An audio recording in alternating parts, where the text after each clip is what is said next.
나를 지으신 이가 하나님, 나를 부르신 이가 하나님, 나를 보내신 이도 하나님, 나의 나 된 것은 다 하나님 은혜라. 나의 달려갈 길 다가도록, 나의 마지막 걸음 다하도록, 나로 그 십자가 품게 하시니, 나의 나 된 것은 다 하나님 은혜라.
안녕하세요.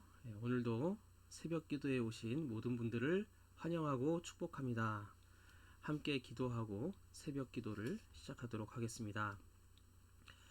하나님 아버지, 무더위와 코로나가 창궐하는 이 상황 속에서도 어제는 주의를 지키며 예배드리게 하여 주시고, 또 간밤에도 우리를 지켜주셔서 이른 아침 온라인을 통하여 예배와 기도의 자리로 나아갑니다. 우리 인생은 고난과 아픔의 연속이지만 그럼에도 불구하고 우리의 삶에 주님의 임재를 경험할 수 있도록 지속적으로 예배의 기회를 허락하여 주시며, 그 가운데 하나님의 사랑과 은혜와 생명의 힘을 체험할 수 있게 하여 주시니 감사와 찬양을 드립니다. 하루를 시작하는 이 아침에 모든 일에 능하시며, 또 우리 한 사람 한 사람을 향한 특별한 계획과 기대들로 찾아오시는 하나님 아버지 앞에 나와 말씀을 듣고 기도하며 주님께서 베푸시는 은혜로 양식을 삼는 믿음의 자녀들 되게 하여 주옵소서. 우리에게 진정한 생명을 부어주시는 예수님의 이름으로 기도드립니다. 아멘. 찬송가 539장 너 예수께 조용히 나가 입니다.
주께 조용히 나가 내 마음을 쏟아놓으라. 늘 은밀히 보시는 주님 그 은혜를 베푸시리.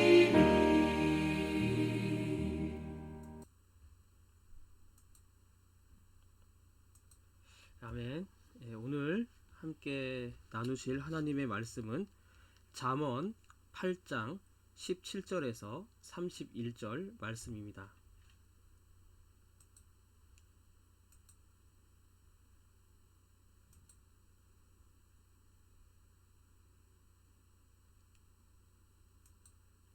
말씀을 읽도록 하겠습니다. 나를 사랑하는 자들이 나의 사랑을 입으며 간절히 나를 찾는 자가 나를 만날 것이라. 부귀가 내게 있고 장구한 재물과 공의도 그러하니라. 내 열매는 금이나 정금보다 나으며 내 소득은 순음보다 나으니라.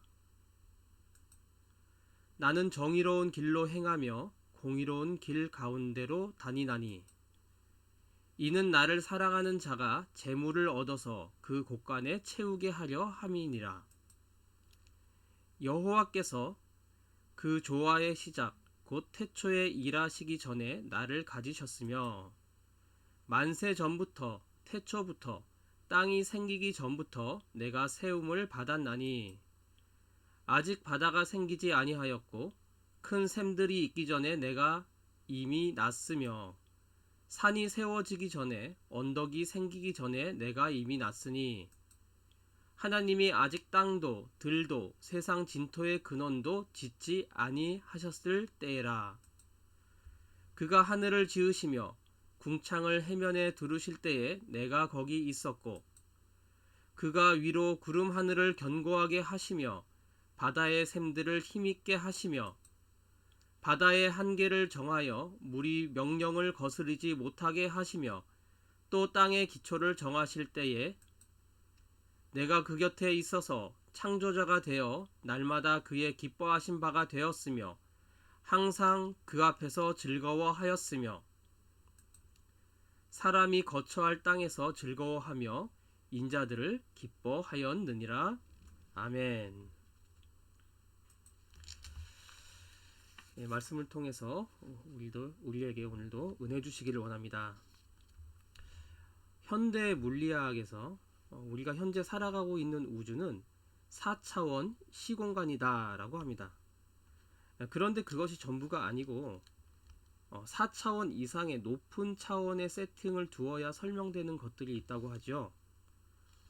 이를테면은 중력에 의한 시공간의 왜곡 현상이라든지 빅뱅 우주론이라든지 블랙홀 이런 것들은 지금 우리가 살아가고 있는 이 4차원 시공간 이상의 이 차원 설정을 두어야 그런 일들이 가능하고 또 이해가 되어진다는 것입니다. 더 높은 여분의 차원의 그 토대 위에 우리는 한 단면을 살아가고 있는 것이다 라고 과학자들이 말하고 있습니다. 오늘 본문 잠언 8장 22절 이후에 영원전부터 지혜가 있었고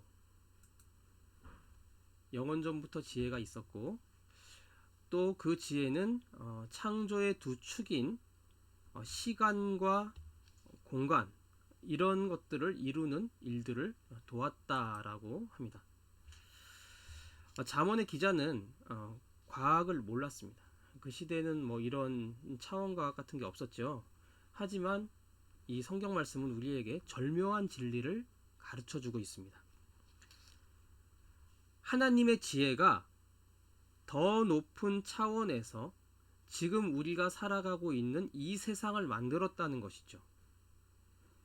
자, 그렇기 때문에 지혜는 지금 우리가 살아가고 있는 이 4차원 시공간, 이 현대과학에서 말하는 이 시공간에 존재하는 어떤 가치보다 더 우선할 수밖에 없다는 것입니다. 자, 끊임없이 잠언에서 뭐라 그럽니까? 지혜는 은금보다 진주보다 그 어떤 것보다 귀하다라고 말씀하죠. 그 이유는 그것이 더 높은 차원으로부터 존재하는 가치이기 때문에 그렇다는 것입니다. 우리가 믿는 신앙 중에 회개하고 예수님을 믿으면 구원과 영원한 생명을 얻는다라는 진리가 있죠. 예.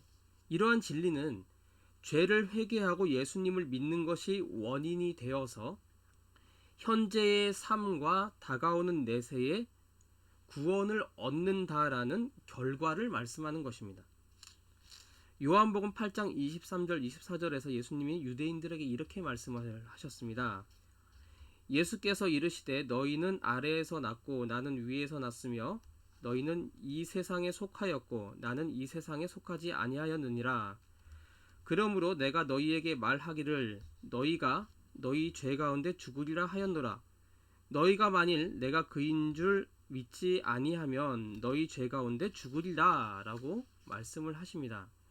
자, 여기서 예수님이 말씀하신 아래, 너네는 아래에 있다 라고 하는데 이것은 우리 인생들이 살아가는 이 세상 4차원 시공간을 말하는 것입니다. 그리고 그 위에는 인생 차원 너머에 있는 더 높은 차원이 있다 라고 말씀하는 것이죠. 우리 학생들이 수학을 배웁니다. 그 수학에 함수라는 것이 있는데 이게 함수라는 게 뭐냐면은 독립변수 x의 원인에 따라서 결과인 종속변수 yz가 정해지는 것을 말하는데, 자, 보통 자연과학이나 사회과학에서도 어떤 원인에 의해서 어떤 결과가 이루어질 것이다 라고 예상한다면, 자, 이것을 이제 흔히 가설이라고 하죠. 그리고 그 가설을 검증하는 과정을 쓴 글을 바로 이제 논문이라고 하는데, 가설이 검증이 되면은 이것은 하나의 어떤 진리를 나타내는 이론이 됩니다. 과학이 발전하지 못했던 시대의 어떤 사회에서는 뭐 배탈이 나면은 나쁜 어떤 그 영이 놓여서, 나쁜 귀신이나 그런 것들이 놓여서 그랬다라는 그런 미신이 있었다고 합니다.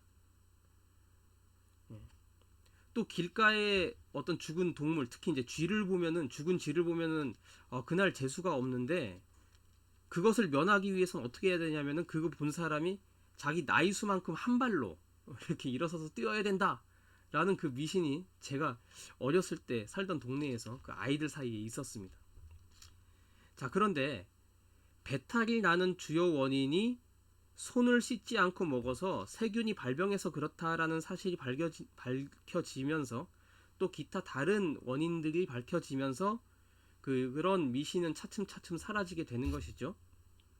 또 죽은 동물을 본 것이 어떤 정신적인 충격, 이제 뭐 트라우마다 이렇게 이야기를 하는데, 그것이 남아있는 상태에서 그날의 일상이 유쾌하지 않게 진행되기 때문에 그것은 이제 불행으로 이어질 가능성이 많다는 것입니다. 이러한 예측은 심리학이 발달하면서 그 원리가 이해되기 시작하는 것이죠. 자, 보세요. 좀 더 분명하고 좀 더 큰 원리, 더 깊은 진리를 체험하게 되면 먼저 뭔가 모호하게 생각되던 미신과 같은 엉터리 가설은 어떻게 됩니까? 그냥 폐기되는 겁니다. 에이, 그건 엉터리야, 이렇게 되는 것이죠. 성경인 잠언에서 하나님을 경외하는 것, 하나님을 공경하는 것이 지혜의 근본이며 그 지혜는 장수와 부귀를 불러온다라고 했으면 그것은 진리입니다. 믿습니까? 따라서 우리가 오래 살고 싶고 존귀하게 하나님과 사람으로부터 인정받기를 원한다면, 형통하게 되기를 원한다면, 자, 우리는 무엇보다도 하나님에 대한 경외감, 하나님 공경을 회복해야 된다는 것이죠. 자, 그리고 이 하나님에 대한 이 공경은 죄를 미워하는 내면의 정결함과 관련이 있음을 다시 한번 새길 수 있기를 바랍니다. 잠언은 끊임없이 어떤 성적인 순결에 대해서 강조하고 있습니다. 자, 이것이 하나님을 경외하는 것과 일맥상통한다는 것을 보여주는 것이죠. 얼마 전 뉴스에서 지구상의 최고의 부자인 이 빌 게이츠 회장이 이혼을 하는데, 그 이유가 이제 이 빌 회장이 어떤 문란한 사생활 때문에 그렇다라는 그런 이야기가 있습니다. 성공한 사람들의 어떤 스캔들에 대한 내용을 우리가 자주 접할 수 있는데요. 우리는 이런 사건들을 통해서 우리 인간이 모두 하나님 앞에서 죄인이고 연약한 존재라는 것을 알 수가 있습니다. 또 세상적으로 막 성공하는 것보다 하나님 안에서 바르고 경건하게 사는 것이 더 어렵고, 그게 그렇기 때문에 더 높은 차원의 어떤 것이라는 것을 알려주기도 하는 것이죠. 콩 심은 데 콩나고 팥 심은 데 팥난다 라는 그런 속담이 있지 않습니까? 이 빌 게이츠 회장이 열심히 공부하고 뭐 컴퓨터 프로그램을 연구하고, 또 시대가 컴퓨터를 막 필요로 하니까 세계 모든 사람들이 이 마이크로소프트를 막 간절히 원하고, 또 프로그램을 사니까 세계 모든 사람들이 그냥 다 사버리니까 그냥 막대한 부자가 되는 것이죠. 자, 이것은 성실과 노력의 대가이고요. 또 같은 노력이라도 어떤 시대적 상황이라는 요소가 작용했습니다. 우리도 아침부터 일어나서 뭐 기도하면서 하루를 시작하고 열심히 살아가잖아요. 모든 사람이 이 빌 회장처럼 그런 부자가 되진 않잖아요. 이 이제 시대적 상황이라는 요소가 있는 거죠. 그런데 뭐 이 빌 회장에 대한 이 언론 기사가 뭐 어떤 진짜 사실이라면은, 그 문란한 사생활에 대한 것이 사실이라면은, 뭐 노벨상을 받고도 불륜을 저지른 뭐 아인슈타인이나 뭐 큐리 부인처럼 또 다른 인생에 대한 어떤 평가가 내려지는 것이고, 거기에는 하나님의 어떤 공정한 심판이 있지 않을까 하는 그러한 생각이 드는 것입니다. 그 사람들은 열심히 자기 분야를 개척하고 공부하고 연구하는 노력을 심어서 우리 인류에게 필요한 지식과 그들을 자신은 어떤 인생의 성과를 거두었지만, 또 육체의 정욕을 그 가운데 그 삶에 심었기 때문에 그곳에서 성경 말씀대로 영적으로는 이 썩은 것을 거두게 되는 것입니다. 신명기 5장 16절에 이렇게 말씀합니다. 너는 내 하나님 여호와께서 명령한 대로 내 부모를 공경하라. 그리하면 내 하나님 여호와가 내게 준 땅에서 내 생명이 길고 복을 누리리라 라고 합니다. 자, 하나님께서는 모든 피조물의 아버지인 본인을 공경할 것을 가르치시면서 육신의 부모를 공경하는 것에 대해서 말씀을 하시죠. 십계명에도 있습니다. 부모를 공경하라. 그리고 그것을 원인으로 해서 장수와 삶의 형통함을 어떤 선물로 주시겠다라고 말씀합니다. 사람들은요, 건강하게 오래 살기 위해서 운동을 합니다. 또 아주 그냥 아주 영양이 있는 음식을 막 가려 먹습니다. 이건 지방이 많아서 못 먹고 탄수화물이 많아서 못 먹고 막 그렇습니다. 또 그것을 하는데 요즘 많은 비용을 들이죠.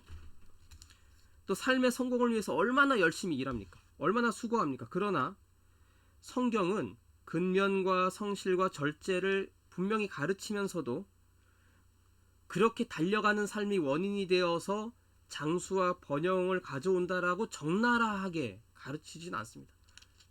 너네가 이를 악물고 열심히 달려가, 그럼 성공할 거야, 이렇게 성경이 가르치진 않아요.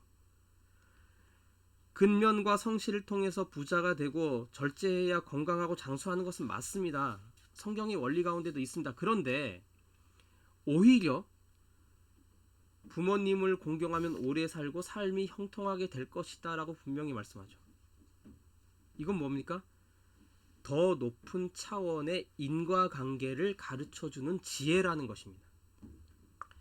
자, 우리가요, 장수와 삶의 형통을 경험하려면 우리의 육신의 부모님들께 효도할 수 있기를 바랍니다. 자, 우리 가운데 부모님 공경과 하나님에 대한 공경이 회복되기를 간절히 원합니다. 하나님과 부모님을 공경하는 사람은 그 삶은 근면하고 성실하고 절제할 가능성이 너무나 높습니다. 우리나라 역사 중에, 후삼국의 역사 중에 13사람이 각축전을 벌이죠. 그 중에 한 사람이 승리합니다. 궁예와 견훤과 왕건, 이 세 사람이 다투잖아요. 궁예는 어떻습니까?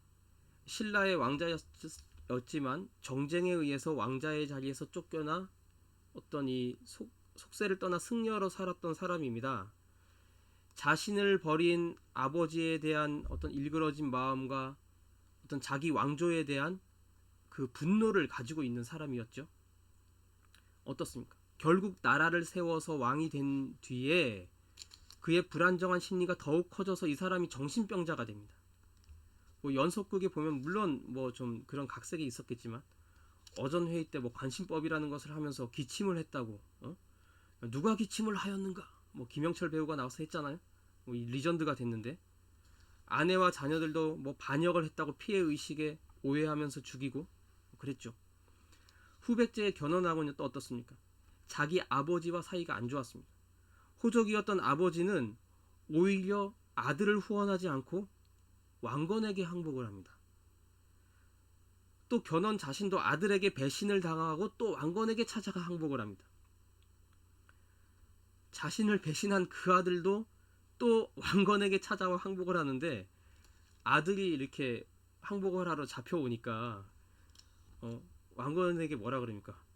제발 저놈을 좀 죽여주시오 라고 했습니다. 참 이 비극적인 가족사 아닙니까? 하지만 고려태조 왕건은 아버지 왕룡에게 나라를 건국하는 것에 대한 비전을 받았습니다. 또 호족으로서 엎었던 강한 왕들 앞에서 처신하는 법과 지략과 용맹을 배웠습니다. 그는 부모를 공경하고 어떤 스승의 가르침, 도선이죠. 이 가르침을 새겨들었습니다. 또 참모들의 조언에 귀를 기울였습니다. 궁예가 뭐 간신법을 막 하면서 반역을 했냐고 막 왕건을 다그칠 때 뭐라 그랬죠? 모사 채응의 지혜를 받아들여서 악한 왕의 미친 척에 추임새를 넣어줍니다. 예. 제가 좀 욕심을 품었던 것 같습니다. 막 그러니까 결국 그는 살고 최후의 승자가 되었죠. 자, 뭡니까? 가와만사성. 예. 부모를 공경하고 자녀를 사랑하는 집안이 형통한 것입니다. 예. 부자 자유라고 하죠. 부모는 자녀에게 자비를 베풀고 자녀는 효도한다는 그런 말이죠. 자, 아인슈타인이나 빌 게이츠처럼 막 역사에 막 이름이 그냥 딱하니 찍히고 남아도 하나님께서 인생에 대한 그 평가를 어떻게 하실지는 모릅니다. 유명하게 되지 않아도, 갑부가 되지 않아도 끊임없이 이 영적인 전쟁 속에서 말씀으로 죄의 유혹을 이긴 그 사람, 말씀의 비단에 살아간 그 사람에게는 하나님께서 큰 상을 주실 것입니다. 우리의 삶을 지배하는 더 높은 원리가 있음을 믿으시기 바랍니다. 이러한 원인과 결과를 아는 것은 잠언에서 지혜라고 하죠. 이러한 더 깊은, 더 높은 차원의 지혜가 우리 가운데 충만하기를 주님의 이름으로 축원합니다. 함께 기도하겠습니다. 하나님 아버지, 우리는 모든 지혜의 근원이 되는 하나님 경외함을, 말씀을 듣고 묵상하고 기도하며 회복할 수 있기를 원합니다. 그래서 우리의 삶에 하늘의 생명력이 넘쳐 흐르기를 원합니다. 우리는 세상의 가치관보다 하나님의 지혜를 따르기를 원합니다. 세상의 지혜는 나만 잘 되는 것입니다. 하지만 하나님의 지혜는 주님의 뜻이 이 땅에 이루어지며 모두가 생명과 구원을 얻는 더 좋은 지혜, 진정한 지혜입니다. 세상보다 주님께 인정받는 자녀들이 되길 원합니다. 또 인생의 모든 문제도 하나님의 지혜로 풀어나갈 수 있기를 원합니다. 우리 가족의 구원과 또 질병으로부터의 치유받음과 경제 문제의 해결과 우리 자녀들의 진학과 취업과 결혼과 많은 인생의 짐들이 우리를 밤새 수고하게 하지 않습니까? 하지만 주님께서 하늘의 지혜로 방법을 가르쳐 주시면 그 문제가 해결됨을 믿습니다.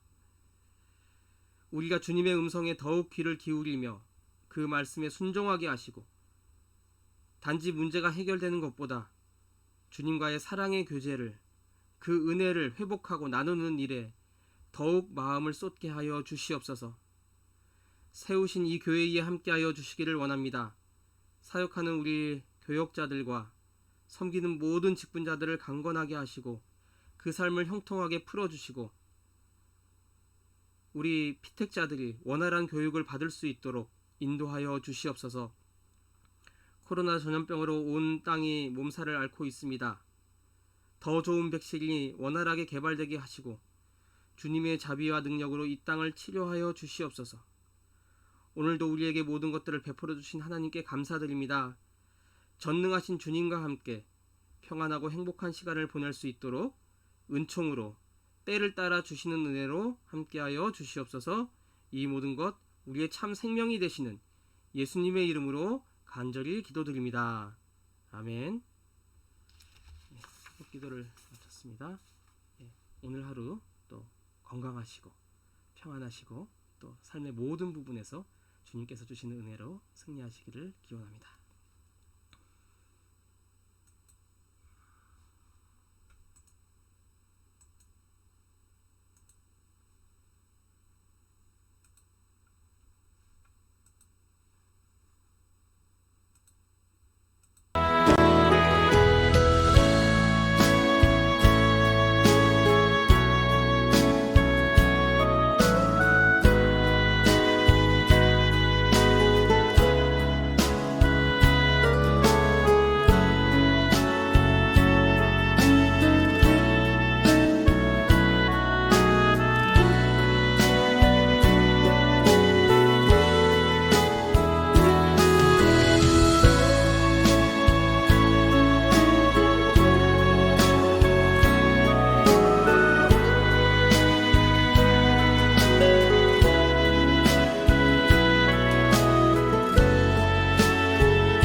나를 지으신 이가 하나님, 나를 부르신 이가 하나님, 나를 보내신